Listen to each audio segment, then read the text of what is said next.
For the first time in what seems like forever, I'm potentially going to have a clear sky tonight. The weather that we've had lately has just been bloody horrible for doing what we do on this channel here. There's been clouds and clouds and clouds and clouds. It's been, I think in the last month, I've had like 3 nights that were clear. But I've just seen something on a Facebook group that I follow for the Victorian storm chasers. There's going to be an aurora tonight, or there's going to be a pretty damn good chance of an aurora tonight. The aurora will pop up in that direction right there. That's dead south to where we are here. The galactic core rises out over here. And the tail of it will be out over here. So in my head, I'm going, this is a panorama shot. And I'm thinking I'll be able to do multiple images and stitch them together in Bimistitch like I have before. And we should get a pretty bloody good photo. But because the galactic core is way up high, one row of pano is not going to do it. I'm going to do something I haven't done with an iPhone before, and that is a multiple row panorama shot. So I'll end up with, I'm going to say roughly 10 to 20 photos in all of this. Say maybe 5 on the bottom and 5 on the top or something like that. And it's going to be bloody tricky. I'm not 100% sure this is going to work. I haven't done it before. One, there are some clouds out here. Have a look. Can you see them? There's some clouds here, so we may not get this done anyway. Failing that, two, in the time that it takes to take these photos, 30 seconds, 30 seconds, 30 seconds, 30 seconds, 30 seconds, 30 seconds, and moving the camera in between each one of those 30 seconds, what's happening also is the stars are moving, or the Earth is turning. So the stars are moving in the sky. And how well will it all line up once it's all done? And the third thing that concerns me is that with the aurora happening, I've got a feeling because the iPhone is all automatic, the white balance may change through the photo, and the exposure may change through the photo. So it may work, it may not. Let's find out.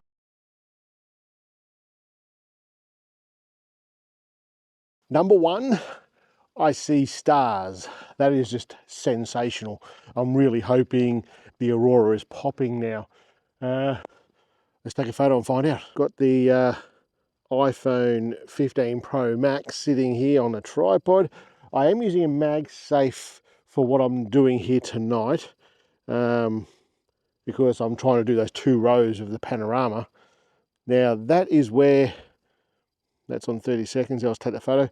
That there is where the aurora is coming up. It's in the south where we are here.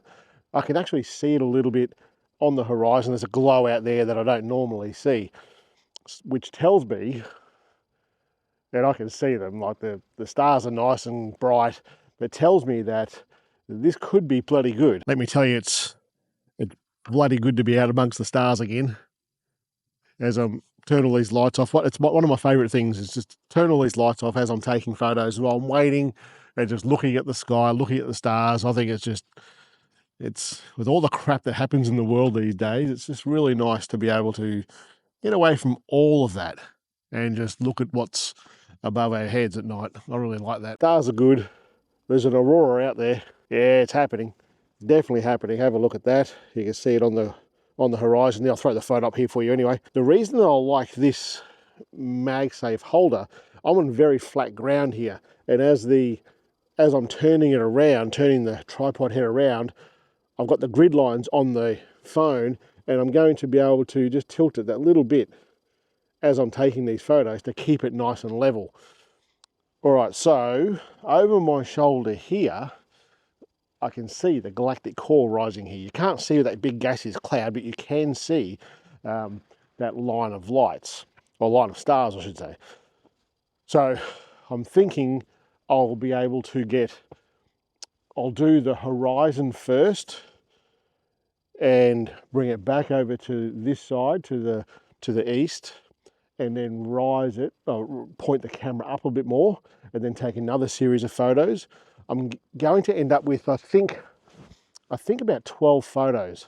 But first, this is something I haven't tried before. So what I want to do is get a good photo of the aurora popping first.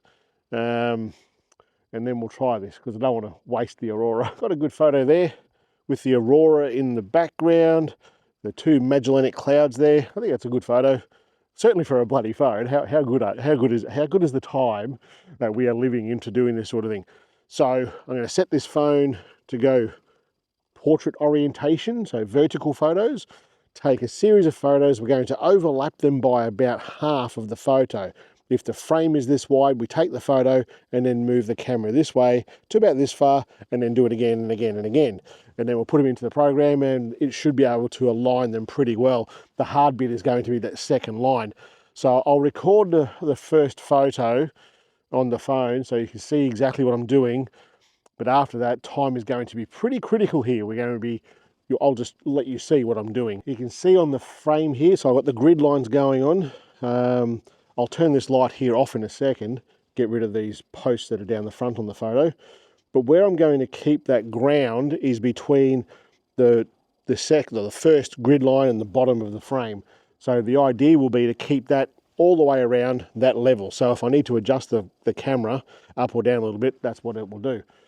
I've got 30 seconds night mode. I'm not going to shoot RAW for this, just for the ease of doing. I'm not actually sure if the app will even do RAW, but we'll get this photo done, and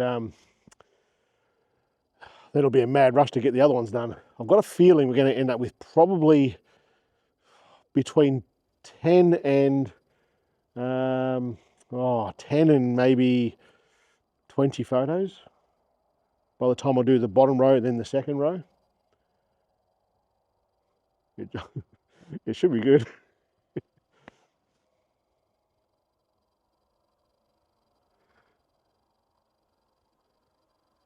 All right, the galactic core is in the frame there, so I'll turn this light off now and take that photo once again.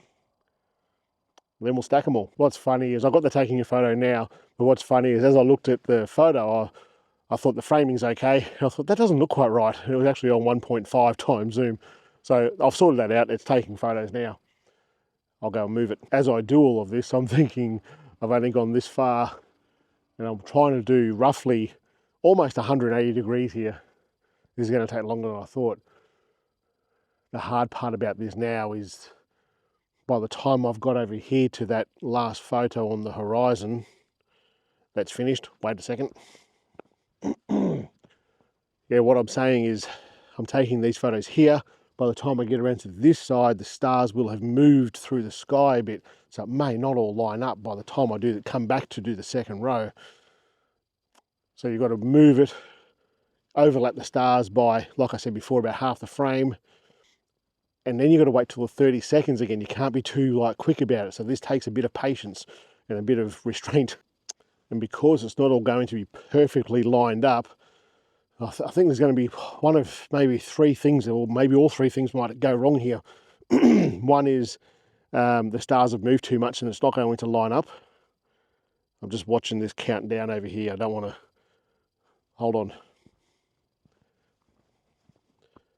I just need to keep this moving as much as possible so that... Taking another one now, so that the stars aren't moving too much. That's what I'm saying. So first thing could go wrong is the stars move too much through the duration of this, because we're taking, say, this is the fourth photo, I think, and I'm only like a quarter of the way around. So it could be 8, 16, could be 16 to 20 photos. So we're talking about 6 minutes, is that right? I think 6 minutes. My brain's kind of going a bit too fast here. So I think over that time, the stars are going to move a fair bit, so it may not light up again. Just got to take another photo. Hold on. Let's go halfway around. And it's easy enough to see when I'm doing this. So that's one thing that could go wrong. The second thing that could go wrong here is the horizon. I've got to be very mindful and mindful of where the horizon is sitting underneath, between that bottom grid line and the actual horizon. You can see it in the photos. We've got really dark skies here, so it shows up pretty well. And also making sure that the phone is level. I'm taking another photo, just going to move it and take another photo. It's like I'm having a conversation with you guys, but also it's almost like I'm being rude and just walking away and you can't even see what I'm bloody doing. And the other thing is the metering on an iPhone. Everyone that takes a photo on an iPhone, you'll know the big haze that's in the center of the frame. So I'm not sure how this is all going to stitch together. I may end up with, worst case scenario with this is I'm going to end up with a panorama photo of just the bottom row, but hopefully the app will take 2 rows. Just bringing it around a little bit more. I'm almost to the end here. Oh, I can see the Southern Cross in that one. Now this frame here, the photo's not quite level. I don't even know if I'm going to leave this jibber jabber in the video. It could be taking too long because you can't even see what I'm doing. And I don't want to shine the torch over to where the phone is, because that'll ruin the photo. But I've seen so far, I've got the aurora in a couple there, so hopefully it's all going to line up nicely. I'm a bit nervous about it, to be honest. I've had just crap skies for so long, and I don't want to like miss this opportunity. So the galactic core's rising over here. It's going way up high, which is why I want that second row of photos for the panorama. It's coming down over here. So worst case scenario, I'm going to get the main galactic core, that big orange gaseous cloud, and the tail of it coming down there. Worst case, that's going to be it. That's pretty bloody good. Worst case. I've taken all those photos now. We've ended up with 18 photos. And I think looking at these is going to be a problem. Let's go in and have a look at Bimistitch, which is the app that we would use to stack all to stitch all of these together. Go into photos, and we're going to find the series of photos that we took here. We want all those ones anyway. But we're going to start there. That one, and you look at these 2 photos alone, they're a little bit different white balance, and as we go through the photos, the white balance seemed to struggle a little bit. So I don't think these are going to work. So then we add that.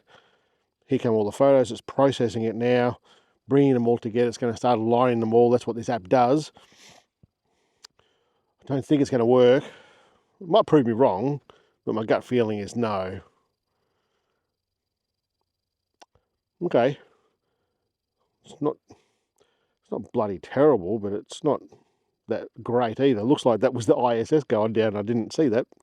So what's happened here? It's fairly flat, but the white balance has changed all the way through and it hasn't stitched it very well together. But I don't want to, I think what I'm doing here is biting off too much. There's like a massive area of sky, and I think it's just too much. What I might try though is a vertical panorama. I actually haven't done one with an iPhone before, so I'm thinking if we do it, instead of taking the photos vertically and going around left to right or right to left, we're going to go horizontal photos and do maybe 3 or 4 going up into the band of the galactic core. That'll work too, I think. I don't want to waste the bloody night because I haven't had many. So I'll turn this off again, because you may have seen in that photo, I've got so many phones in my pockets at the moment.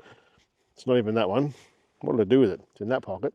I've got the pixel out here as well. I was going to take some photos of it. You might see down the bottom of that there, that line there, that's actually this fence that's just here. And the light from this camera here is enough to set it off to reflect that light of the wire. All right, I'm going to set this up, and I think I'll end up taking 3. I'll turn all this off and come back to you. 3 photos I end up getting. This is the photos. Let's bring them into Bimistitch. And you can see there the white balance has changed again. But this might work. It's not that big. Yeah, that actually does work. That works pretty damn well. I'm quite happy with that. I'll show you on the screen here. That's actually worked really well, how that's edited up. I'm quite happy with that. I think there's a couple of things to take away from it. The main thing is have a backup plan. And I think I've talked about this in other videos that I've done. I knew that this was potentially going to happen today. I had an idea in my head, and the idea just didn't come off. Even the single panorama didn't stitch together very well. This is what it looked like. And it's important to have that backup plan. All right, guys, that's it for today. I'm stoked that I've got bloody clouds. It's awesome. Right, see you next week.